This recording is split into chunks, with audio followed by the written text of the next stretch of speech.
Planting mangroves became popular worldwide after the 2004 Asian tsunami.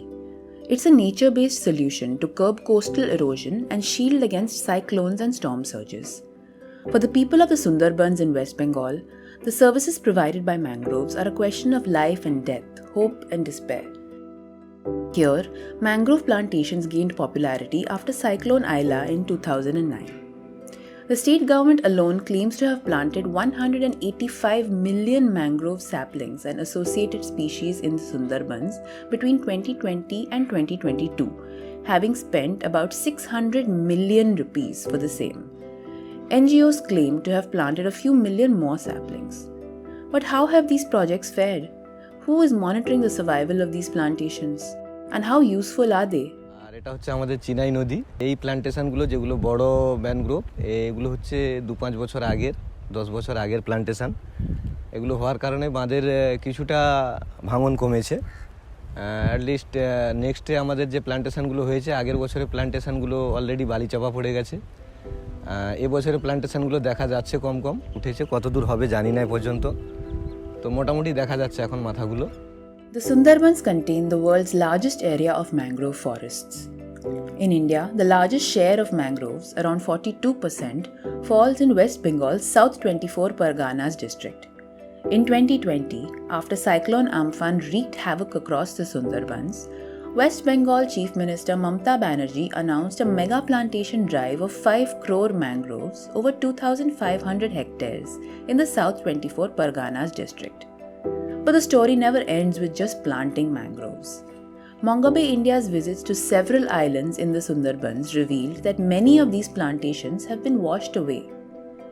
200,000 mangrove seedlings were planted in a 10-hectare plot, including the area adjacent to this ferry, during the 2020 plantation drive, according to a panchayat official.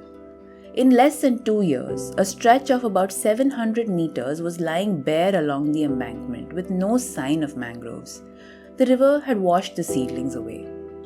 On the Jharkhali island, members of the women-led non-profit Sobuj Bahini shared their experience with mangroves. Actually, আপনারা সুন্দরবনের একেবারেই শেষ প্রান্তে আছেন, যেখানে নদী প্রায় সাগরের কাছাকাছি এসে মিশেছে। এখানে নদী খুবই খরস্রোতা। তো নদীর বাঁধের থেকে আপনি এই যে জায়গাটা দেখছেন, এটা প্রায় 400 মিটারের কাছাকাছি চওড়া হবে। এই জায়গাটায় যে ম্যানগ্রোভগুলো হয়ে আছে এগুলো ন্যাচারালি হয়ে আছে। তো এগুলোর জন্য আমাদের এই বাঁধটা অনেকটা সুরক্ষিত। এই যে ম্যানগ্রোভগুলো প্রচণ্ড ঢেউ যখন হয়, এই ম্যানগ্রোভগুলো সেই ঢেউগুলো থেকে এই নদীর বাঁধটাকে রক্ষা করে রেখেছে। কিন্তু আর একটু এগিয়ে গেলে যে জায়গাগুলোতে এরকম চড়া নেই, সেই জায়গাগুলোতে কি হয় যে বাঁধের কাছাকাছি ভাঙনগুলো, নদীর ভাঙন চলে এসছে। আমরা বাঁধের যত কাছাকাছি গাছ লাগাতে যাই না কেন, নদীর প্রচণ্ড স্রোতে সেই গাছগুলোকে ভাসিয়ে নিয়ে চলে যায়। Mangrove plantation is complex. Tide cycles provide a small window for plantation. Finding suitable spaces is tough too.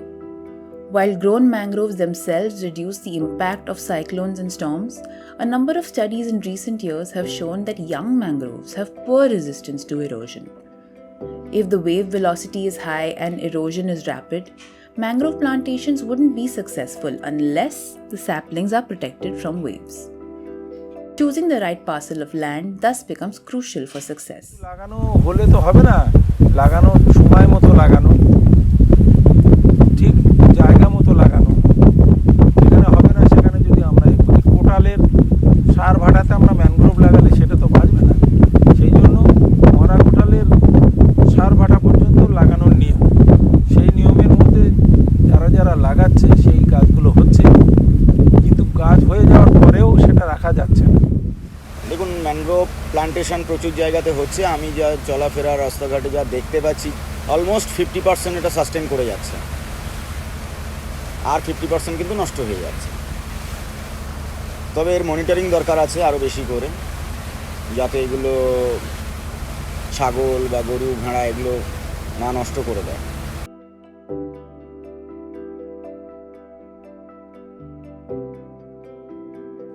However, there are some projects that are on the right path.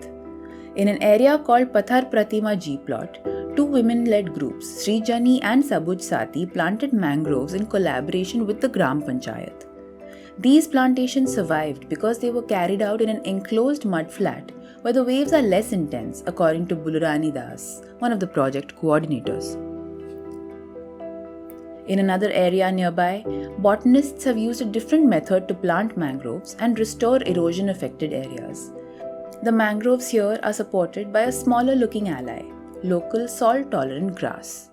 Along with that, at that time, what we started initially, because that area was totally erosion prone, it was a very vulnerable erosion area. The very first day of our project, we started planting with grasses. That area, we started stabilizing that area with grasses. And which grasses? Which are locally available. We found there are 4 halo-tolerant grasses which are locally easily available. These grasses started trapping a lot of propagules which were coming through the water flow. This is just a bit human assistance we have given, and now the forest is taking on its own. It's self-sustainable. The survival of the crores of mangrove seedlings depends on the incorporation of scientific and local understanding during the course of planting and its maintenance thereafter. Otherwise, public funds amounting to crores could get washed away.